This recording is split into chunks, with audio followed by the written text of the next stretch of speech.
Chaos as FCDA demolishes popular Lugbe building material market. Police foil kidnap attempt, rescue 5 kidnapped victims in Katsina. Niger coup leaders shut airspace as ECOWAS set to hold another extraordinary summit. And on the foreign scene, 4 Syrian soldiers killed in Israeli missile attack. Well, hello there. Good afternoon and welcome to Trust News Update. I'm Abdullahi Ahmed.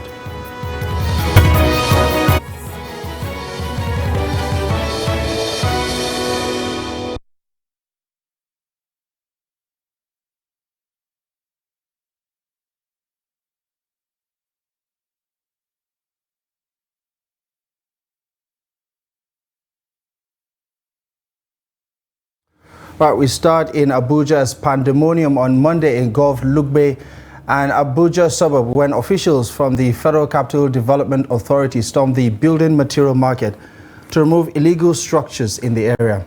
Now, the FCDA came with a combined security outfit to demolish the illegal market built with shaft, which has thrived over the years. Here's the report. We cannot drag with the government. We are individuals. But the government should come to our aid. If there's anything, our office is over there. We need to be informed in time that something is going to happen.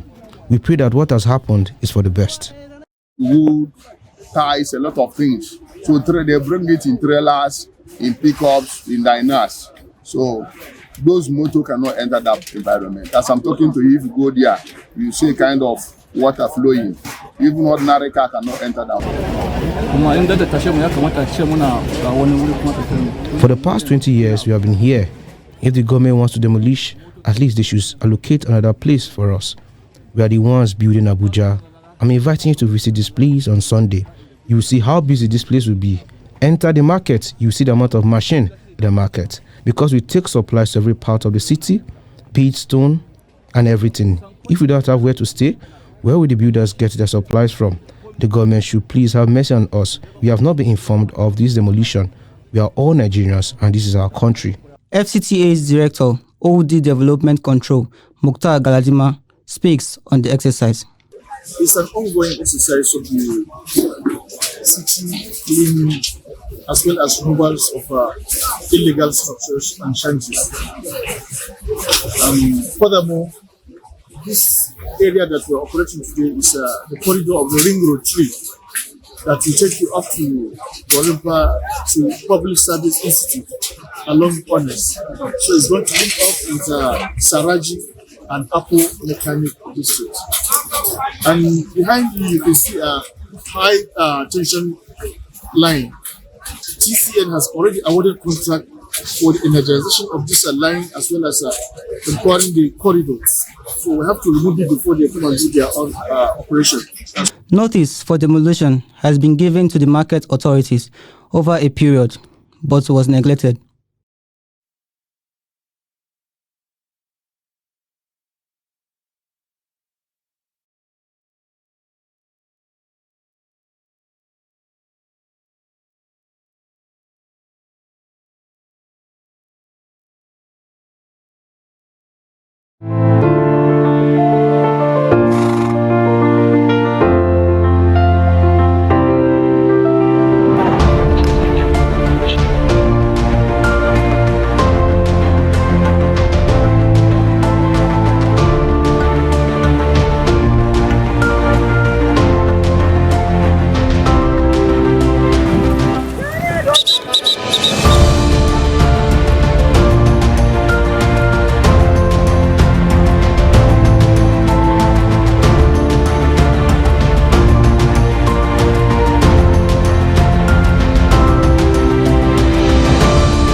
apologize for that unintended intermission, but we'll get back to the story in Katsina, where the police has rescued 5 kidnapped victims from their abductors.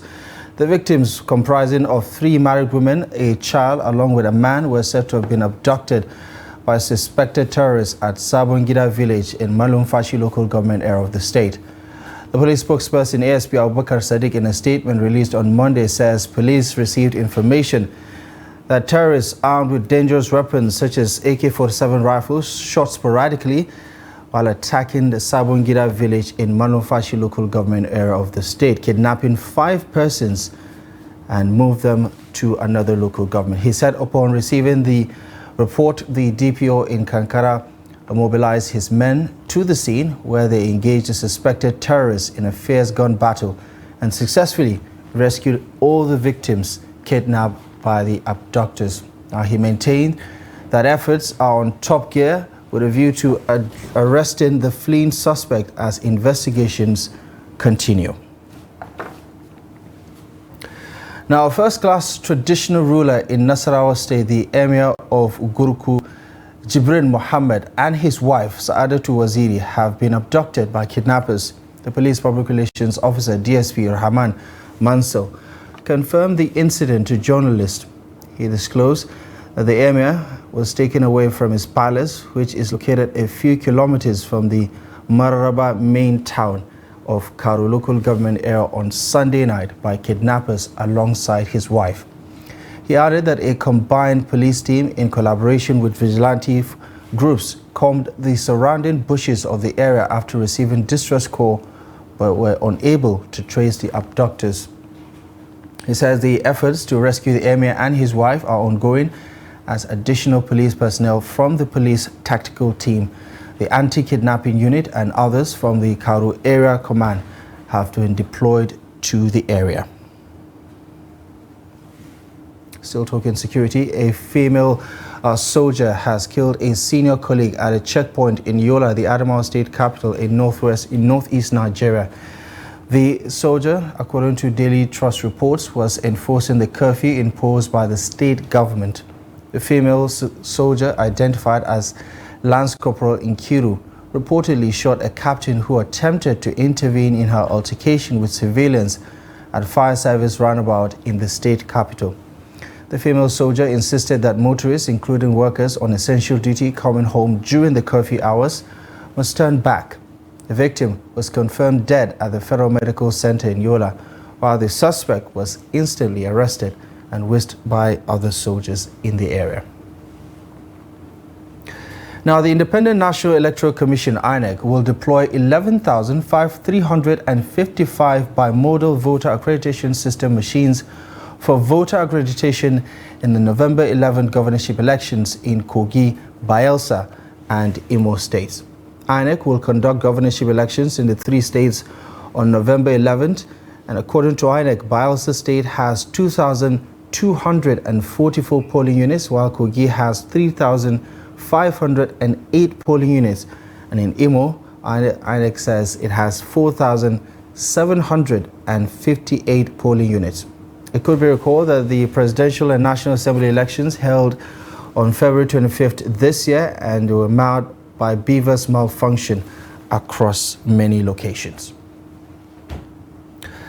Now, the current economic challenges in Nigeria has forced offices to design work plans that will allow members of staff to work from home. Working from home was first experimented during the COVID-19 pandemic, but now that the idea is being reintroduced to cope with the rising cost of living in Nigeria, some workers in Bauchi State spoke to Trust TV's Adamo Imam on the new initiative and how it is working for them.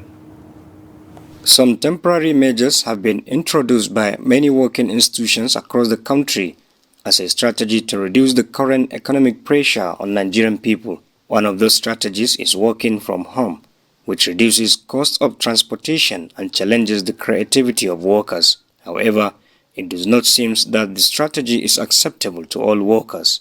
Workers in Bauchi State, for instance, have divergent opinion on whether the decision is feasible. I can cope or fight the idea of high cost of living because of the the challenges we are facing in this country. especially the high cost of food price, transportation, and all that. If the government, especially the federal government of Nigeria, can find a situation that can fight these challenges, and for the masses or for the people of Nigeria to ease this hardship they are facing, that is a good idea, or this is a welcome idea. You already have distraction from the person that is a family man. The young man, he wants to go and chill with his friends, this and that. At the end of the day, the job he's supposed to do, because already when you are in the workplace, there are already distractions within the work environment already. The distractions are going to be greater if we are working from home. So advisably, let's just continue to work in the office. I know a lot of people might not like the statement that we should not work from home, but for the system to grow, definitely we have to work from the workplace. For worker to go to office for only 3 days, it will delay our activities that we have in the office. But what I see here is that if they will reduce it, let it be 2 people in one position of working, so that if one person is at home, one person is there. If another person is there, another person is at home. This worker believes optimal results may not be achieved as a result of distraction while working from home. He believes other social conflicts may arise, which may impact negatively on productivity. The way we have been programmed, it is that when you come to the office, you are doing office work. When you are at home, you are doing things you are supposed to do at home. So for me, it is not going to be good for the system. But if they want to do it, I think the worker is going to be the one to enjoy, because you spend less days at work and more days at home. Rather than adopt this alternative, the workers believe government should put more efforts into providing palliatives, which, if they reach the common man, will reduce the impact of hardship on the people. Adami Imam, Trust TV News, Bauchi. Now, President Bola Ahmed Tinubu, who is also the chairman of the Authority of Heads of State and Government of the Economic Community of West African States, ECOWAS, has convened another extraordinary summit of the authority on the political situation in Niger Republic. The summit will hold in Abuja on Thursday, August 10, 2023. At the summit, the ECOWAS leaders will consider and discuss political situation and recent developments in Niger Republic with a view to finding the best approach to handle the crisis. Staying with developments in Niger, coup leaders in the country have closed the country's airspace until further notice. This is as they reject an ultimatum from the West African state to reinstate deposed President Mohamed Bazoum or risk military intervention. The 7-day ultimatum given the military junta expired on Sunday, with which puts the remaining adamant, or rather with the pushes remaining adamant, even as they have gone ahead to rally unprecedented support from the civilian population who joined them in keeping vigil on the streets of Niamey, the capital, and other major cities across the country like Maradi on Saturday through Sunday. On Sunday night, an estimated 3,000 coup supporters gathered at a stadium in Niger's capital, Niamey, to cheer on the generals who seized power. A spokesperson for the new ruling National Council for the Safeguard of the Homeland, Amadou Abdrahmane, said the threat of military intervention from the Economic Community of West African States, ECOWAS, informed the airspace closure. In a statement read out on national television, Abdrahmane says there have been a pre-deployment of forces in 2 Central African countries in preparation for the military intervention, but did not give details. The residents, Nigerians and Nigerians alike, are said to have detest the idea of war and call on ECOWAS to have a rethink, in line with a clarion call by prominent groups and individuals across the country. Communities in Katsina State, which are on the borders of Niger Republic, have warned that any military action against Nigeria's neighbor could trigger the worst humanitarian crisis possible in the area. Now, residents of Jibia, one of such border towns, believe that the military action will escalate an already fragile security situation in frontline states which have been devastated by insecurity for over the past decade. Abdullahi Ahmadi has more.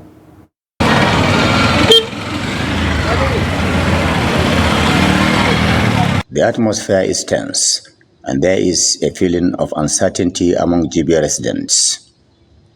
The anxiety is heightened as the clock ticks towards the end of the ultimatum given to Niger's military junta to restore civil rule.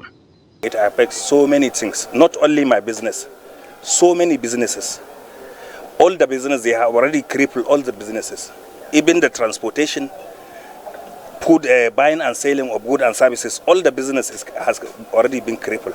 I will not wish to live and see Niger and Nigeria at war because it sounds ridiculous and embarrassing for twin brothers fighting each other while we know the end will be sham.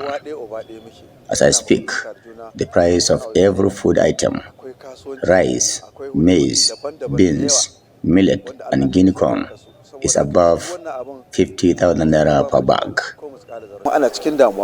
The 50-kilometer Katsina-Jibia road looks deserted, with heavy security presence extorting money from the few motorists plying the road.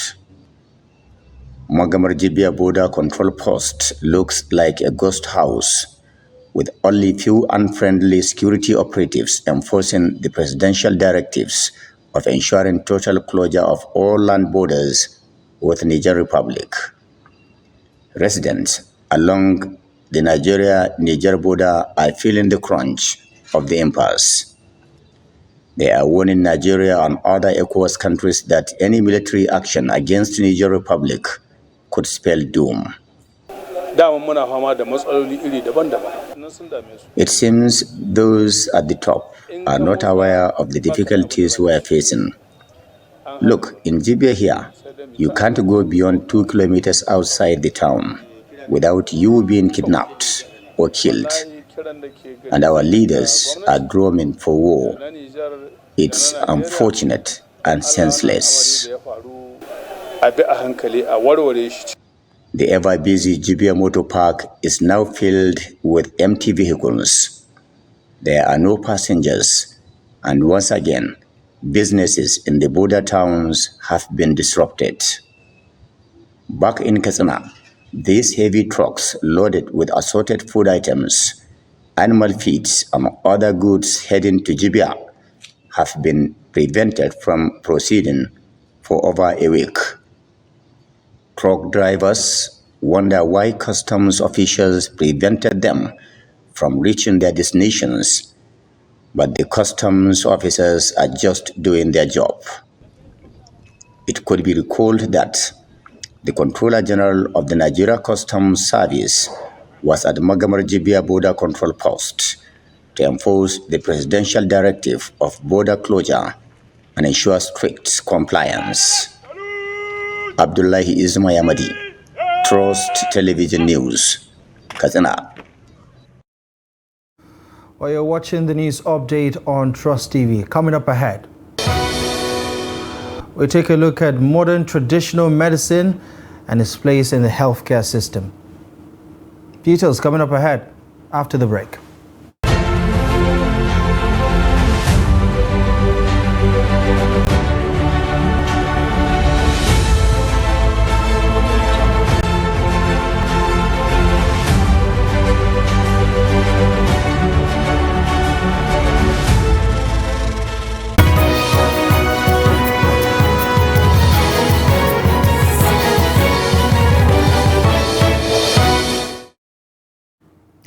Welcome back to the news update on Trust TV. Here's a quick recap of our top stories at this hour.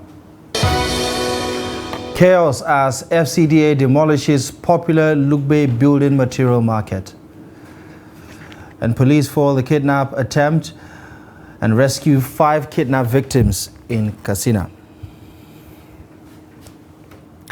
Now, the Delta State government has begun the opening of all major canals in the state as part of preemptive measures to ensure the free flow of water to existing rivers and prevent flooding in major cities across the state. This is coming after the prediction of a heavy flooding, particularly in some coastal states of Nigeria, by the Nigeria Meteorological Agency. The Director General, Special Duties, Government House, Asaba, Frank Omare, who monitored the clearing of the canals which started from Efurung in Ovwe local government area of the state down to Warri South local government area of Delta States, stressed that the state government is determined to do the right thing. Omare told journalists in Warri that the state government under Sheriff Oborivori was determined to do everything right within its powers to ensure that flooding is a thing of the past in Delta State.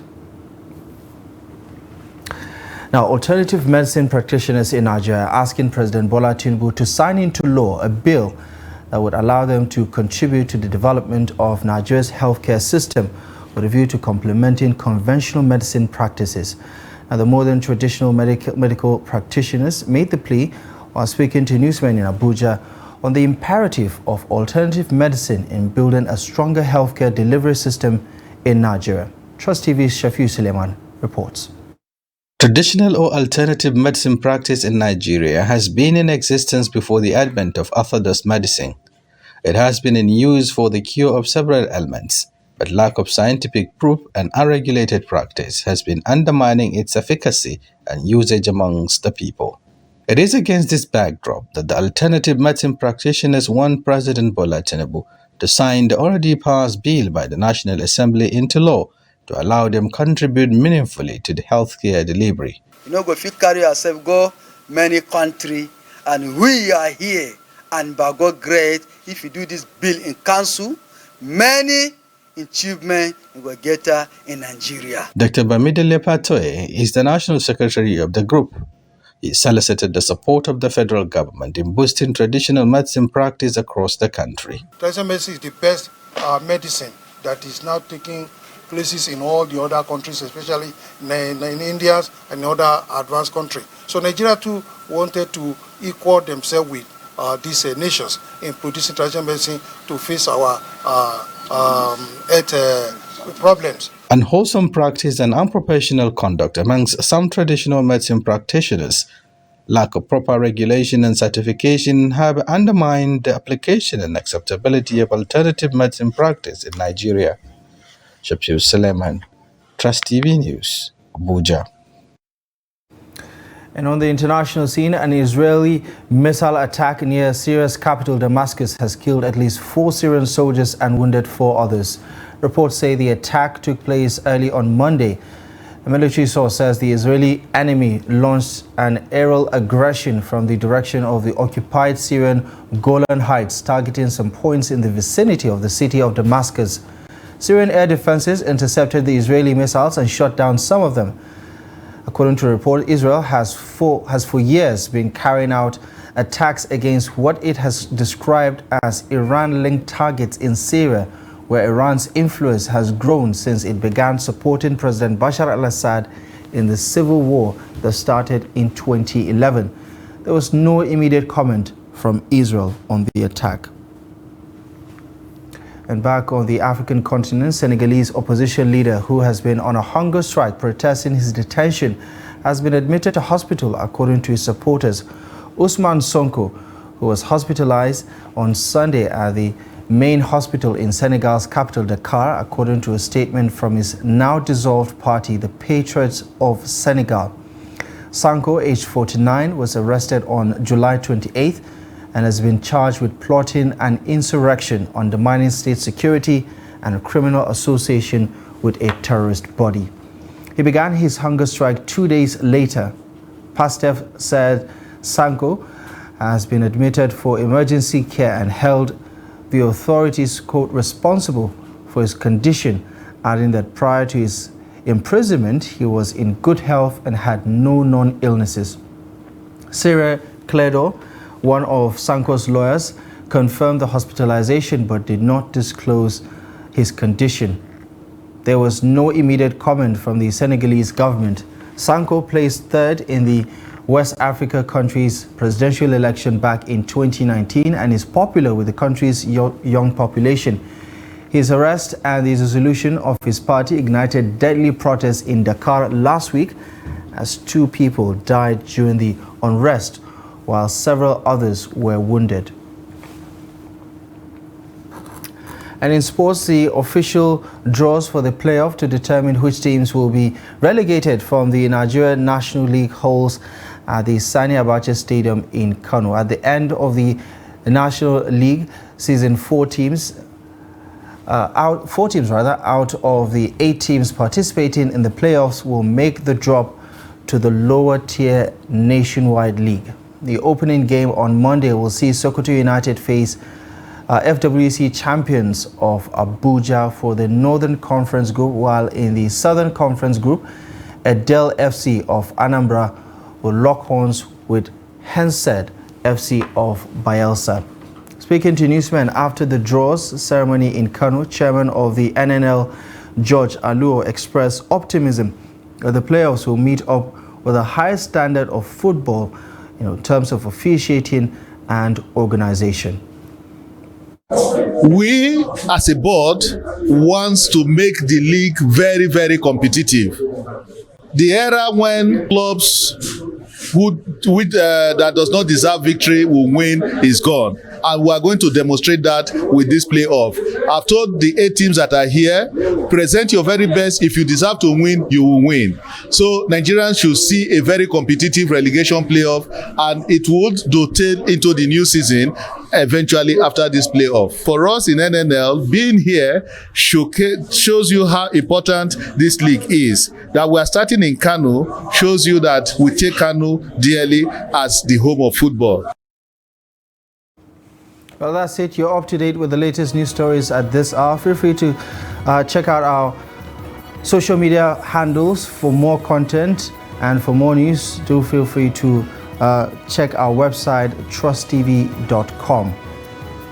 My name is Abdullahi Ahmed. We'll be back with more news at 6. Until then, goodbye for now.